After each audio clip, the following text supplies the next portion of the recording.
ఇక డీటెయిల్స్ లోకి వెళ్తే బీఆర్ఎస్ ప్రభుత్వం అడ్డగోలుగా ఖర్చు పెట్టి రాష్ట్రాన్ని ఆర్థికంగా ఎంతో వెనకకు నెట్టిందని, దీంతో కాంగ్రెస్ ప్రభుత్వాన్ని ఆర్థికంగా ఎన్నో ఇబ్బందులు వచ్చే అవకాశం ఉందని తెలంగాణ జనసమితి అధ్యక్షుడు ప్రొఫెసర్ కోదండరాం అన్నారు. హైదరాబాద్ నాంపల్లి తెలుగు యూనివర్సిటీ ఆడిటోరియంలో Telangana non gazetted officers union నూతన కార్యవర్గ అభినందన సభతో పాటు ఉద్యోగ సమస్యల పరిష్కార సమావేశాన్ని నిర్వహించారు. ఈ సభలో ముఖ్య అతిథిగా పాల్గొన్న కోదండరాం మాట్లాడుతూ ప్రభుత్వంతో వారధిగా ఉంటూ ఉద్యోగాల సమస్యల పరిష్కారానికి కృషి చేస్తానని హామీ ఇస్తున్నానని అన్నారు. ఈ సందర్భంగా ఎన్జీఓస్ కేంద్ర సంఘం అధ్యక్షుడు కార్యదర్శులు మారం జగదీష్, ముజీబ్ హుస్సేన్ ఘనంగా స్వాగతించారు. ఈనాటి హైదరాబాద్ జిల్లా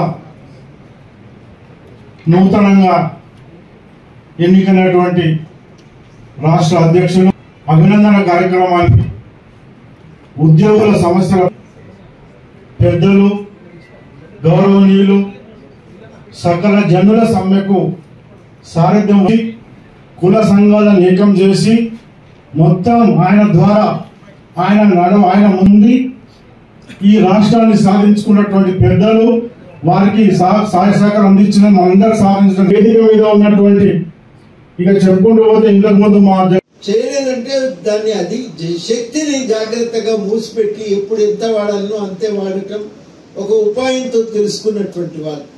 ఇవన్నీ కూడా మన చరిత్రనే మనకు నేర్పుతుంది. ఎక్కడనో బయట పుస్తకాలు చదవవలసిన అవసరం లేదు, ఇంకెక్కడికో పోయి క్లాసులు వినవలసిన అవసరం కూడా లేదు.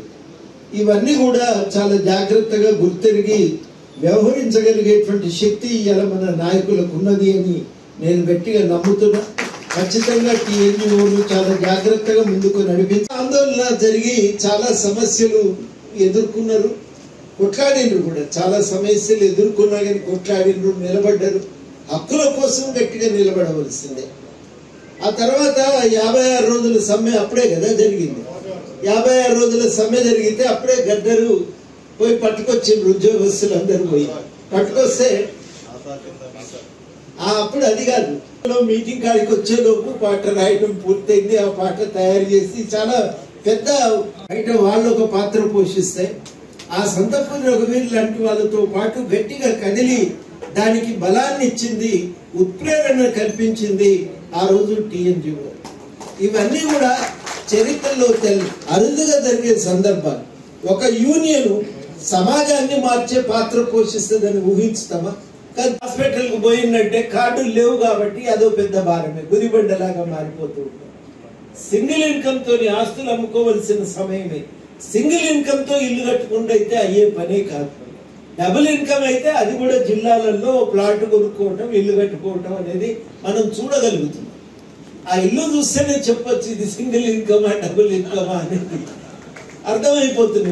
ఈ ప్రభుత్వంతో మన డిమాండ్లను సాధించుకోవటానికి ఒక వారధిగా నిలబడి మీ పరిస్థితిని అక్కడ తెలియజెప్పడానికి నేను ఇప్పటికే చాలాసార్లు ప్రయత్నం చేస్తూనే ఉన్నా.